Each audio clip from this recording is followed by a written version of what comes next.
I never thought the happiest day of my life would turn into my darkest nightmare. For 3 years, Marcus and I had been trying to have a baby, 3 years of fertility treatments, disappointments, tears, and hope that slowly died with each negative pregnancy test.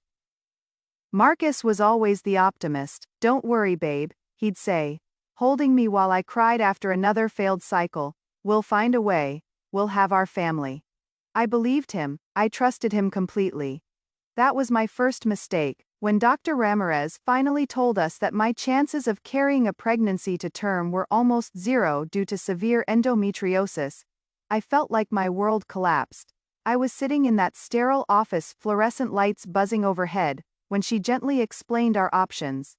"There is surrogacy," Dr. Ramirez said carefully. "With your eggs and Marcus's sperm, a gestational carrier could help you have your biological child." Marcus reached for my hand immediately. "That is it then, we'll find someone." The process was more complex than I'd imagined. Background checks, psychological evaluations, contracts thicker than novels. We went through 2 agencies before finding her. Elena Martinez, 26 years old, mother of 2, healthy pregnancy history. She had warm brown eyes and a gentle smile that immediately put me at ease during our first meeting at the agency. "I know how much this means to you," she said, her voice soft but confident. "I want to help you become the mother you are meant to be." I cried right there in the conference room. Finally, someone who understood. The legal paperwork took months. Elena would carry our baby for a fee of $80,000, plus all medical expenses. It was our entire savings, plus a loan against our house, but Marcus insisted it was worth it. "This is our shot, Sarah," he said as we signed the contract. Our baby. Elena moved into a small apartment we rented for her, just 20 minutes from our house.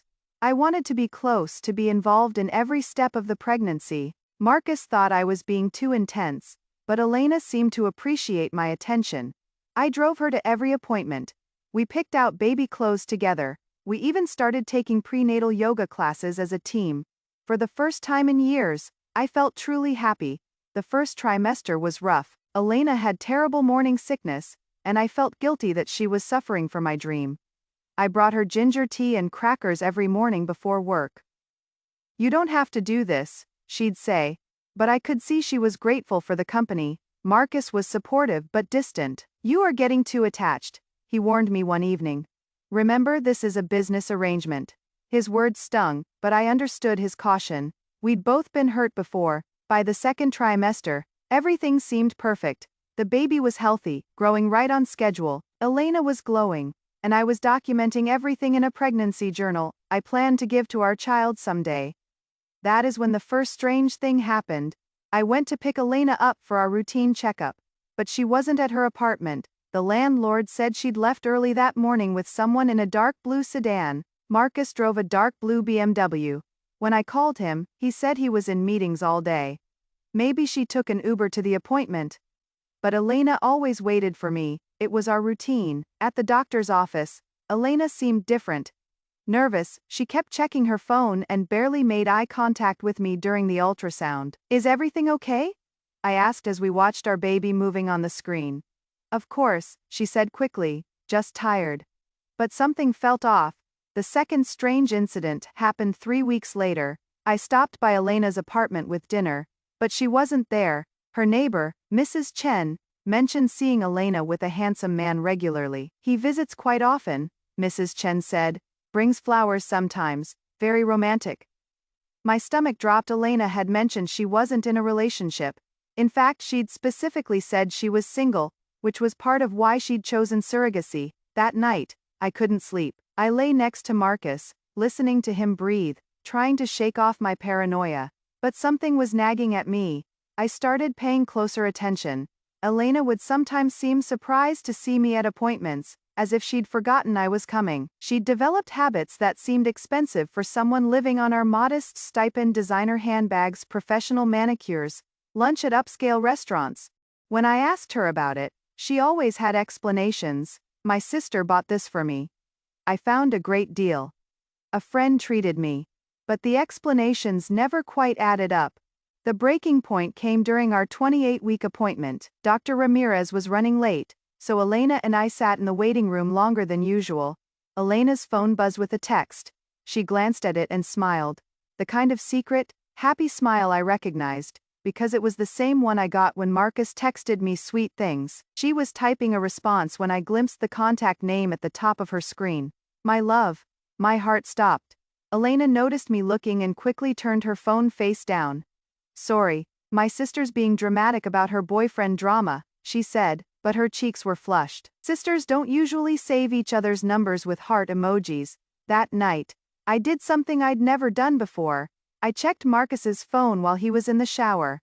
His recent calls showed 3 numbers I didn't recognize, all with extensive call logs over the past several weeks. The texts were even more revealing. Can't wait to see you tomorrow, you are amazing. This is harder than I thought, but worth it. The most recent text made my blood freeze. Sarah's getting suspicious, we need to be more careful.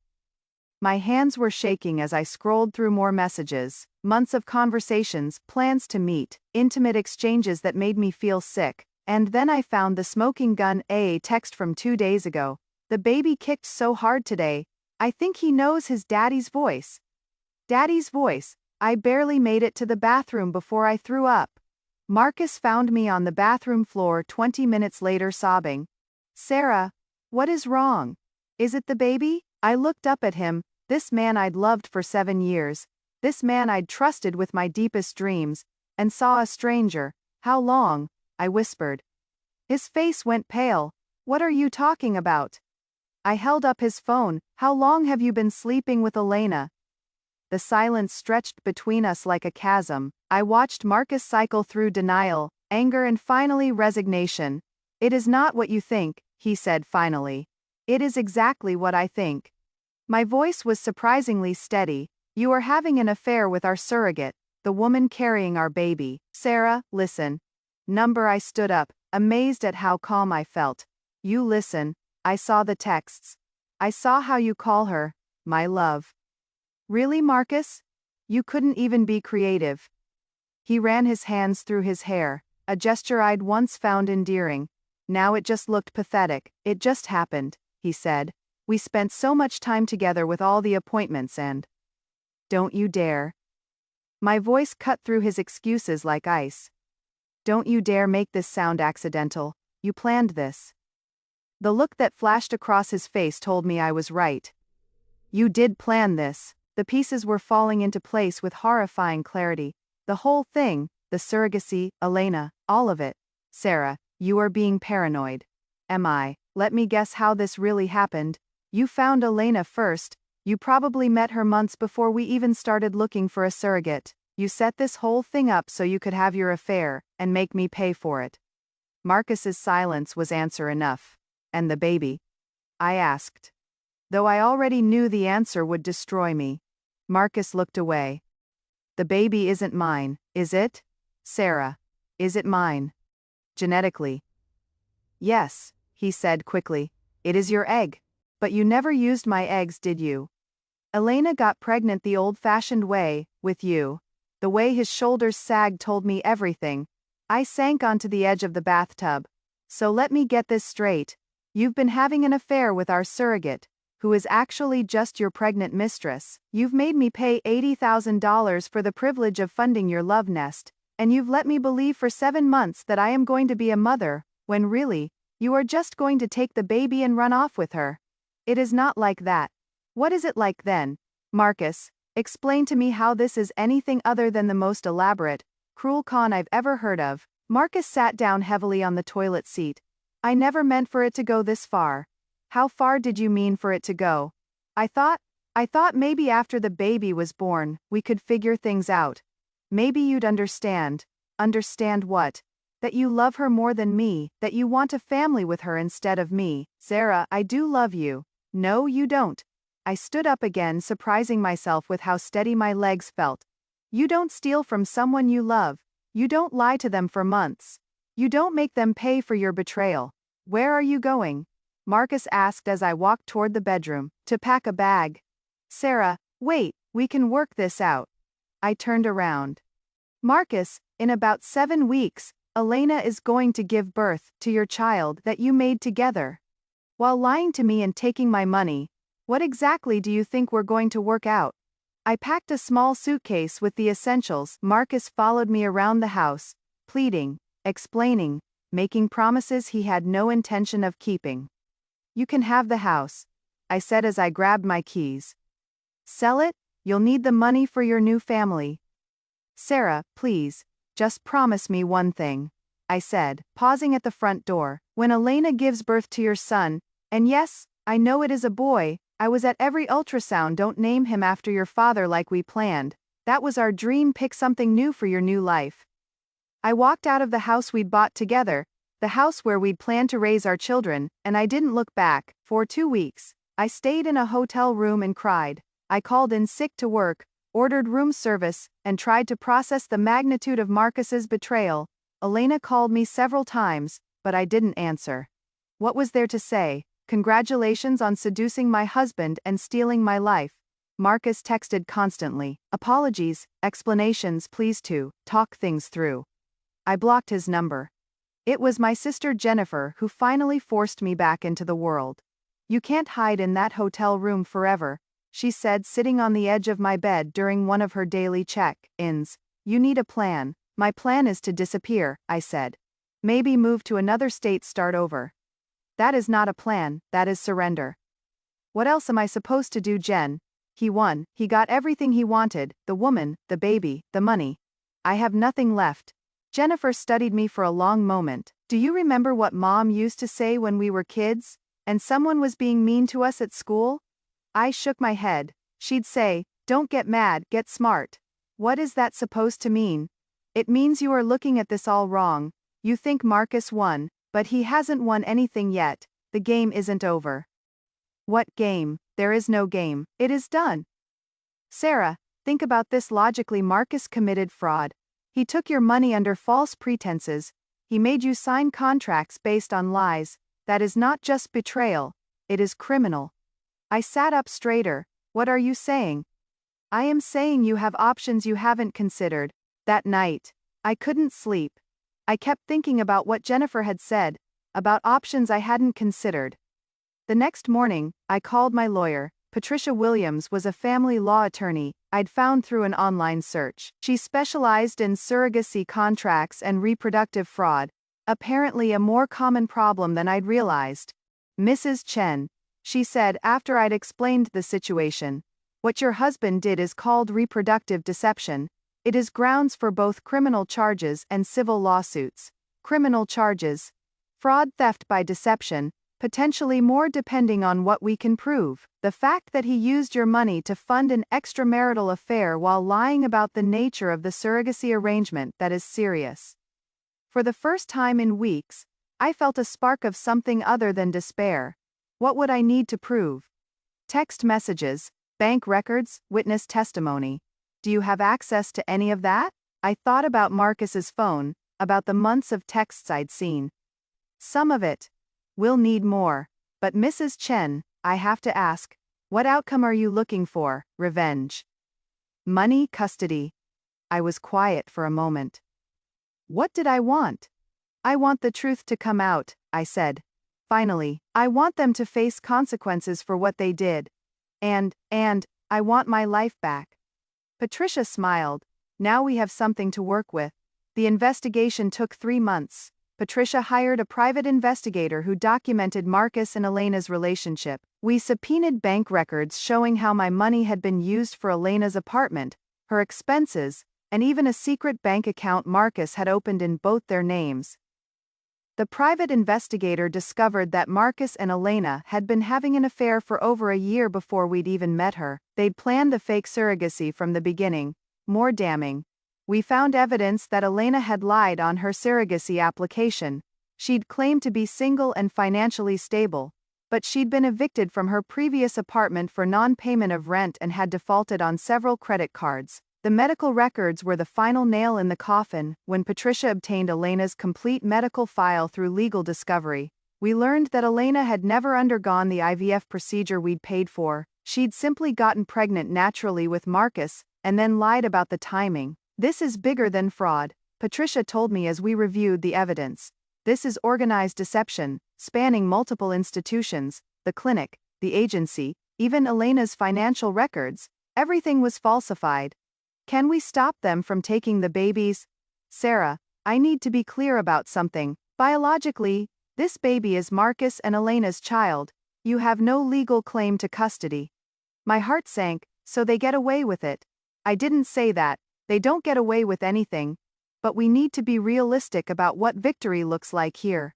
What does it look like? Patricia spread the evidence files across her desk. Marcus goes to prison. Elena faces charges. You get your money back, plus damages. And most importantly, their fraud gets exposed publicly. Everyone will know what they did. It wasn't the family I dreamed of, but it was justice.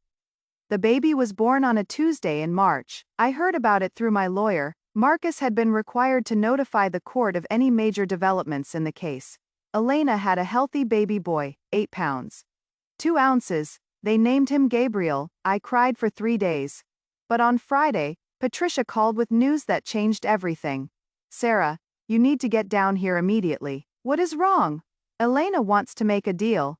I found Elena in Patricia's office, holding a baby carrier with little Gabriel sleeping inside. She looked exhausted and scared. Elena, I said carefully, I wasn't expecting to see you. She started crying immediately. Sarah, I am so sorry. I am so sorry. I sat down across from her, studying her face. Why are you here? Because I can't do this anymore. She sobbed. I can't keep lying. I can't keep pretending this is okay. What are you talking about? Elena looked at Patricia, who nodded encouragingly.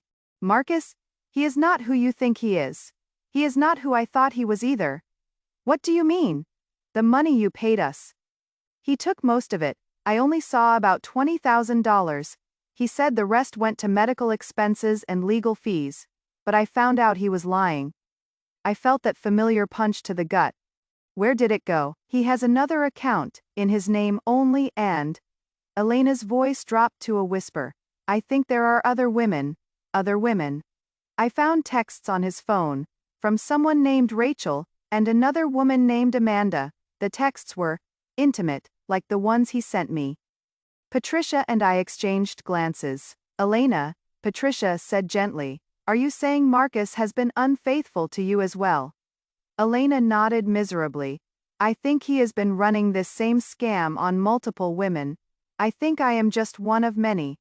The room fell silent except for Gabriel's soft breathing. There is something else, Elena said. Something that changes everything. What? Elena reached into her purse and pulled out a manila folder. I found these hidden in Marcus's car. She handed me the folder. Inside were medical documents, contracts and correspondence I'd never seen before. As I read through them, my hands started shaking. Patricia, I said, my voice barely audible, look at this.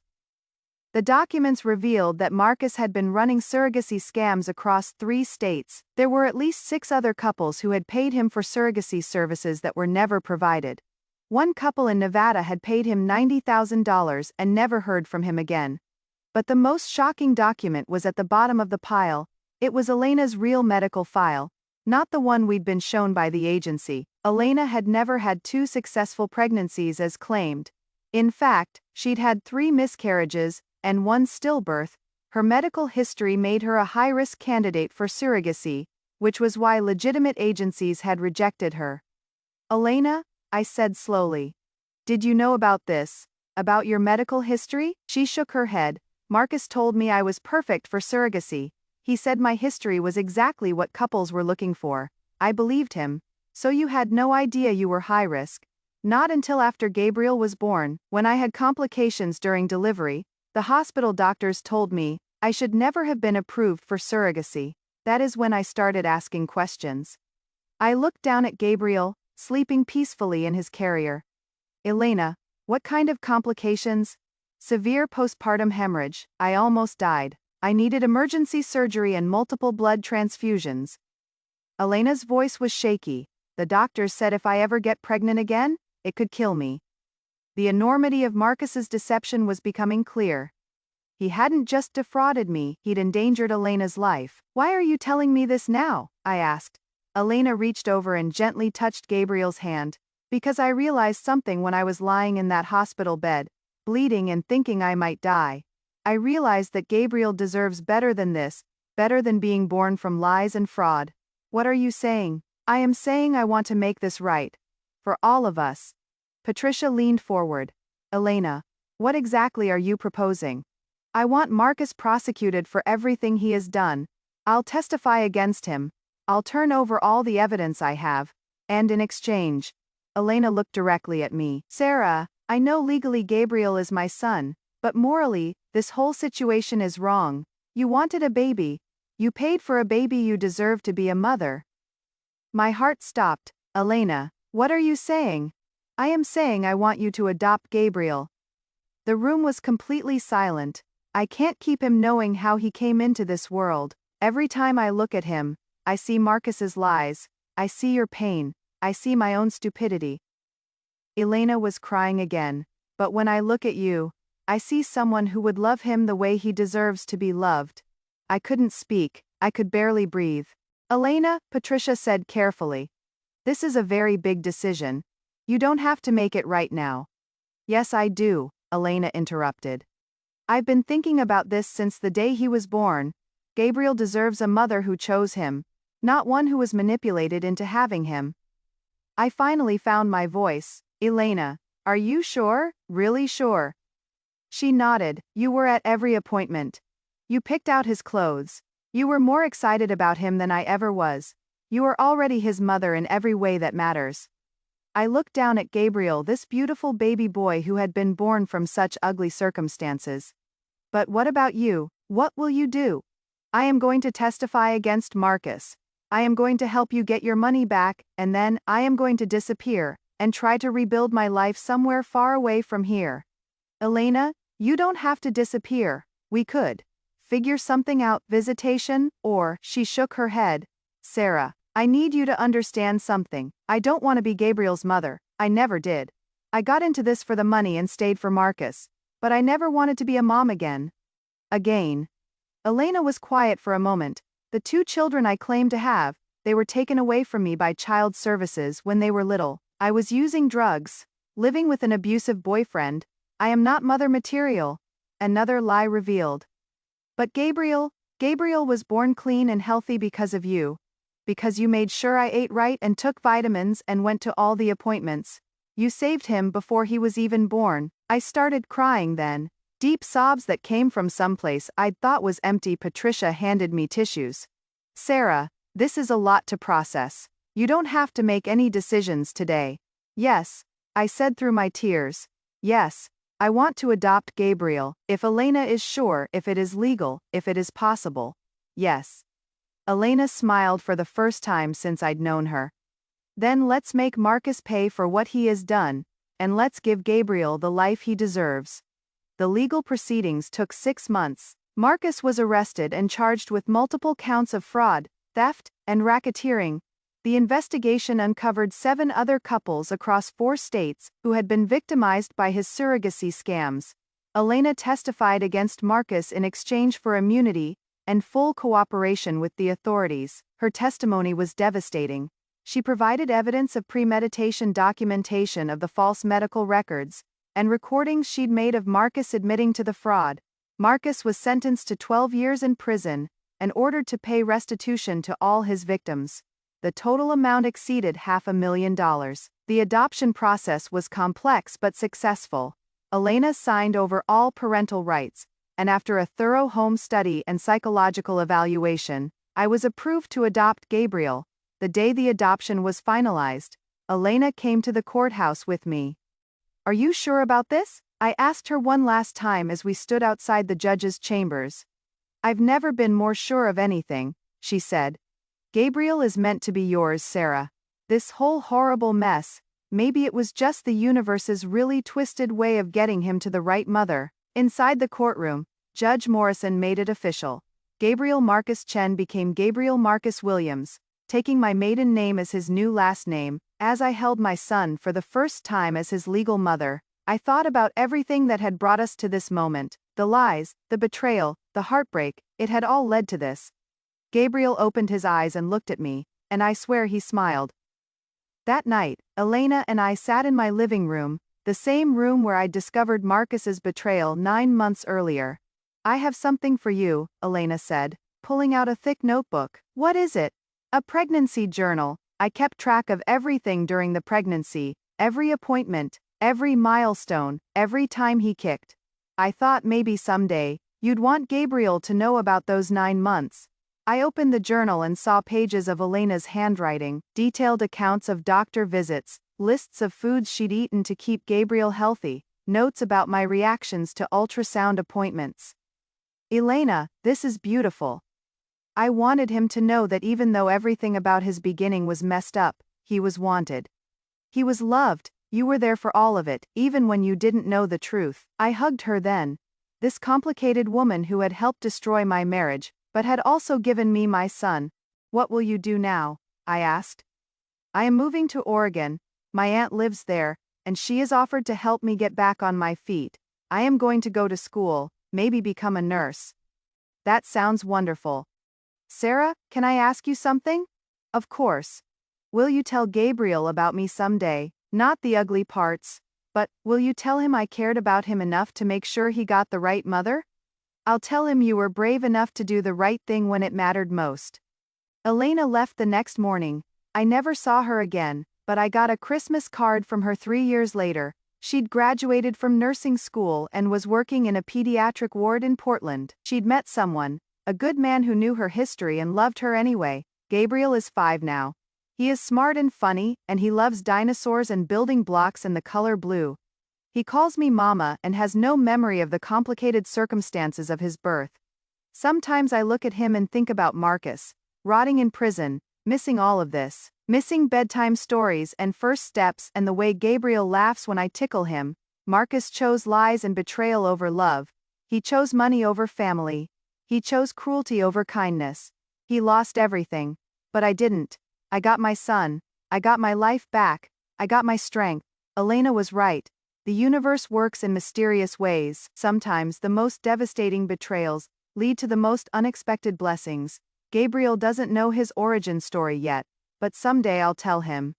I'll tell him about his first mother who loved him enough to let him go, and about his father who loved money more than people, and about how sometimes the worst things that happen to us are actually the best things in disguise. I'll tell him he was worth fighting for, because he was, because he is, and because love, real love, honest love, sacrificial love, always wins in the end, even when it takes a while to get there.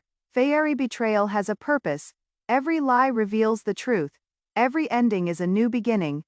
Faye, don't let anyone convince you that you are powerless. Sometimes the most powerful thing you can do is simply refuse to let someone else's cruelty destroy your capacity for love. Faye, I thought Marcus stole my dream of motherhood. Instead, he led me to my son. Faye, some gifts come wrapped in nightmares. But they're still gifts.